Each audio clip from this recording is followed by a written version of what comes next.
To be a leader requires one thing and one thing only: followers. That's it. It has nothing to do with rank or title. It has to do with whether others are going to choose, that they volunteer, raise their hands and volunteer to go in the direction that you set. We can force people to do things, we can whip them into shape or offer them all kinds of carrots and sticks to get them to do things, but at the end of the day, a true leader is the one where others raise their hand and say, I will follow you. The question is, why should anyone follow you? Now, the human animal is like a company. If we want to get certain behaviors out of the organization, out of people, we give them certain incentives or disincentives. We are exactly the same. If you want someone to perform, if you want them to hit a goal, we set the target, we set the goal, and we offer them some sort of bonus if they get there, and we incentivize the behavior. If we threaten someone with a punishment, we disincentivize the behavior. Wait till your father comes home. You know, anyone who's a parent with gold stars or bonuses or all kinds of things, we're used to this. This is normal. The human body works exactly the same way. If you've ever had a feeling of love, trust, joy, fulfillment, status, pride, those are all chemically produced feelings. They're chemically produced incentives trying to get us, the human body's trying to get us to do certain things to get us to cooperate. Tangible matters. We can only see the things we have words for, right? And this is why the leader must provide a clear vision. Why are we doing this? Why are we in business in the first place? What is the point of growing the company that you're growing? Everybody talks about, what's your goal? Growth. What's the point of the growth? In other words, you have a company. Why do you have that company? What is the value your company is offering to others? And what do you want your company to leave behind when you're gone? There has to be a purpose for why your company exists beyond the things you make, beyond the things you do, beyond the money you make. You had the purpose when you founded the company, otherwise you wouldn't have taken the crazy risk to start it with the overwhelming chance of failure. And people wouldn't have given you blood, sweat, and tears if they didn't believe in you, because you were the alpha, you had the vision, you had the strength, and they wanted your protection. And they joined you, and they gave you their blood, sweat, and tears because you gave them a sense of purpose and belonging and protection. You have to know why you do what you do, and this is what the leaders do. And the more they can put it into words, the clearer they can put it into the words, the more we can see it. Again, we can only see the things we have words for. And so when you can put these things into words, other people can see them. I have a dream! Martin Luther King put into words the vision, seeing, he had. The rest of us could see it too, and now could focus all of our attention, all of our efforts on getting it done. And every metric, and this is the purpose of metrics, every metric we use it's not about the metric. Metrics are supposed to measure progress. In other words, each metric is the tree getting a little bigger. Each metric is us getting a little closer to the gazelle. We get another little shot of dopamine. Each metric shows us that we're getting closer to the vision. It's not just about the numbers at the end of the year. How did we do? We're up. Good. Towards what? Towards what? We don't know what we're getting closer to. And it makes work unfulfilling. Don't know what we're working towards. Dopamine. We don't care if we let down the goal. Like if we have a goal that we have to achieve for work and we miss the goal, do we feel bad that we let the numbers down? No. We feel bad that we let somebody we love down. We feel bad that we let down our boss, we let down our parents, we let down our coach, we let down our drill instructor. We feel bad when we let down a human being. Accountability is never to a number. Accountability is to a person. And if there is no relationship with the person who's supposed to look after us and the person we're supposed to be working for, then we don't feel accountable. And this is where leadership becomes really, really important. You see, when we give selflessly to those in our tribe, offering them protection, because that's all anybody wants at work. They want to feel safe, comfortable, protected. Think about it as a parent. You know, back in those days, there were no countries, there were no corporations, there were no companies. They didn't exist. There's only one thing that pre-existed all of those things. The family. That's all we had. Each other. Think about it. What do we say to our children? You don't get to choose your children. Some of them are funny looking. Some of them not that smart. Okay? Those are the kids you got. Sorry.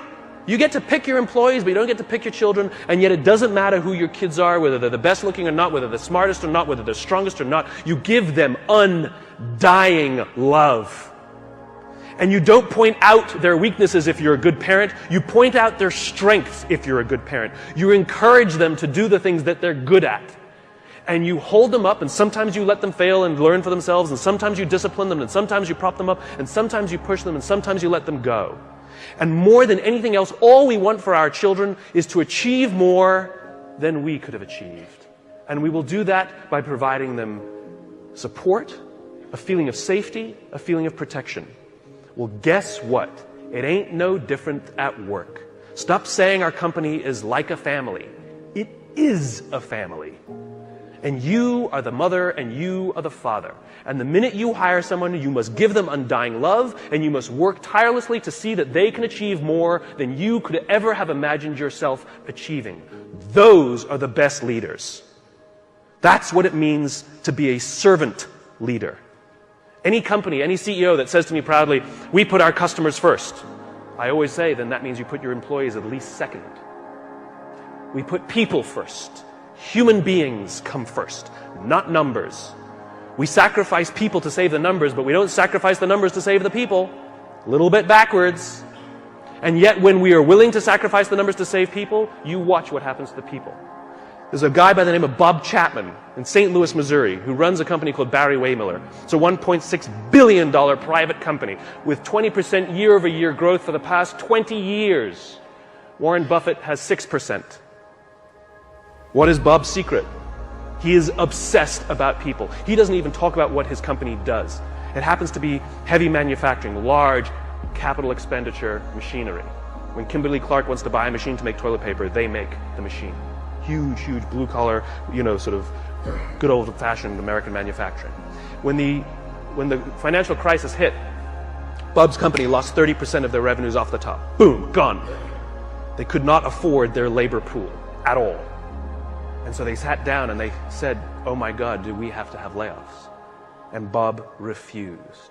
And so they implemented a furlough program where every employee from CEO to secretary had to take 4 weeks of unpaid time off. They didn't have to take it consecutively, and they could take it whenever they wanted. Those who could afford it more would trade with those who could afford it less. It was remarkable.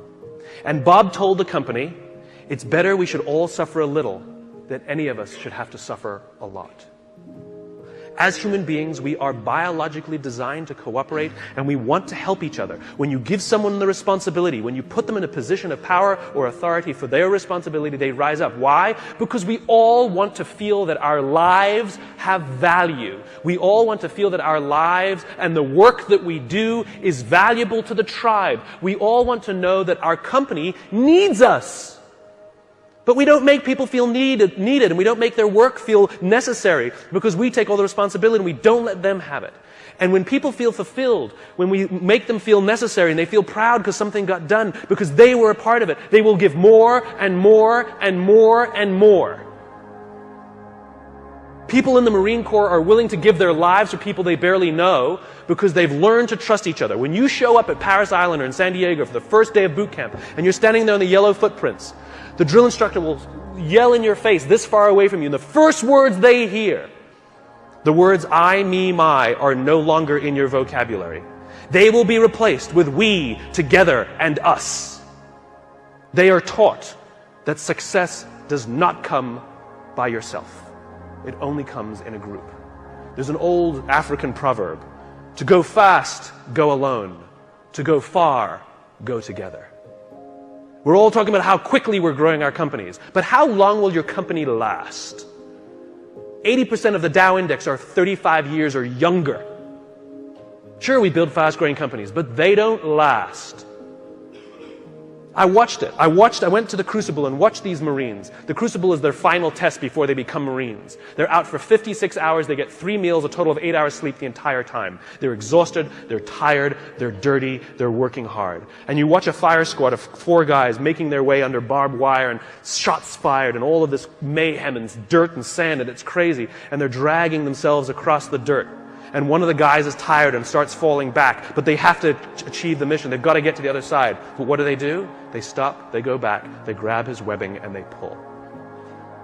They slowed themselves down because they'd rather slow down with all 4 than go fast with 3. To go fast, go alone. To go far, go together. The next time somebody says, what are your goals? Stop saying to increase top-line revenues by $1 million or $10 million or whatever you want to do next year. And start saying, we're building a company that's going to last 100 years. Watch the changes that happen inside the company. Devote yourself not to firing people, but to give them an opportunity to contribute. And if they fail, help them up. And if they fail, help them up. And if they fail, help them up. And if you really think they're incompetent and you really don't believe they fit your culture, why did you hire them? Because of their resumes or because they belong? We should treat hiring like adopting a child. We don't adopt children by saying, well, I'd like a blonde-haired, blue-eyed kid, yay high, and I want to make sure that they've done well in preschool before I take them. Well, that's how we hire people. I'm looking for somebody with experience in our industry, with at least 5 years, with this kind of, oh, you meet it, we'll take you.